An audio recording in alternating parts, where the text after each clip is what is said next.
क्योंकि इस बॉडी का जो कंस्ट्रक्शन है, इस परमात्मा ने यह बॉडी बनाई इसलिए शरीर मनुष्य का कि इस पर मेहनत जरूर करनी चाहिए, नहीं तो ये व्यर्थ हो जाएगा, ये तो कंडम हो जाएगा, बेकार है तो माटी का पुतला। तो इसलिए मालिक ने इसको ऐसा बनाया, कोई ना कोई प्रयत्न क्रिया कर्म करते रहो, इसमें रोग भी कम होंगे उससे। तो उसके लिए अपना काम करना है। काम भी बहुत होता है, जैसे पेट के लिए कुछ तो करना ही है, तो लेकिन इतना करे जो भक्ति में बाधक ना हो, और ये याद रहे कि ये मेरा नहीं है, चलने की तैयारी रखे।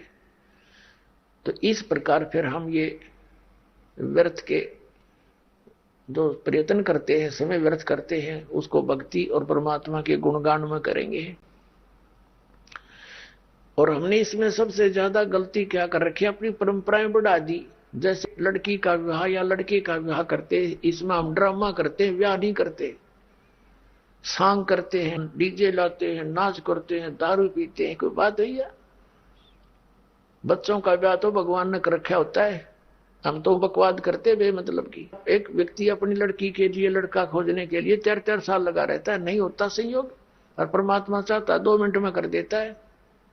तो फिर हमारे सारे काम भगवान से होंगे, और उसके हाथ में संस्कार जोड़ने और तोड़ने। तो हम भगवान के बच्चे हो गए, उसने हमारी भी चिंता और हमारे बच्चों की भी चिंता, तो सारे काम आपा होंगे। इस प्रकार हमने ये ब्याह के अंदर बिल्कुल खर्च नहीं करना, ये कोई नियम प्रतिबंध ना मानना।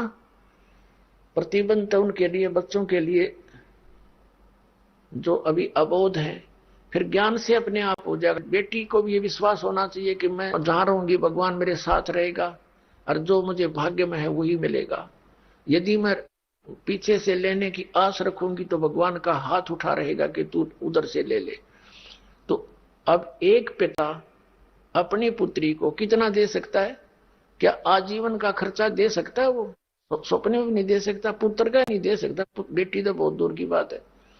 तो अपनी बेटी को ये विश्वास दृढ़ करे, ये ज्ञान समझावे कि बेटा भगवान साथ है तो सब कुछ साथ है तेरे, कोई काम नहीं रहेगा, किसी चीज की अभाव नहीं रहेगा, ये सत्कर मान ले। और फिर ये ऋण, एक दूसरे का ऋण मुद्दा हम किसी से लेते हैं तो उसका संस्कार हमारे साथ आ गया, फिर उसको देने के लिए फिर वापस यहाँ मरना पड़ेगा, खपना पड़ेगा।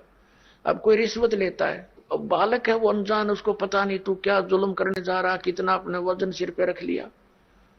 आज की रिश्वत लेता है, 10,000 20,000 ले ली और खा पी फुर कर दिया, और वो पाप न्यो का न्यो रह गया, उसका देन कर्जा न्यो का न्यो। अगले जन्म में मंडी में बैल बनेगा और उसमें रेड़ी में जोड़ा जाएगा, और इतना ऊंचा लाद का उसके ऊपर बोरे, और वो जिसके 20,000 ले रहा था वो 1 लाख बन जाएंगे इतने,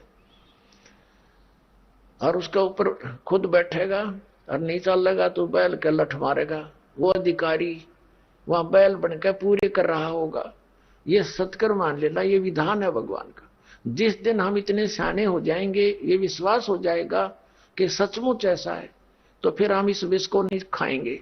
ऐसा हम गलती नहीं कर सकते। परमात्मा कहते हैं तुमने उस दरगाह का मैल नहीं देखा, और धर्मराज के तिल तिल का लेखा।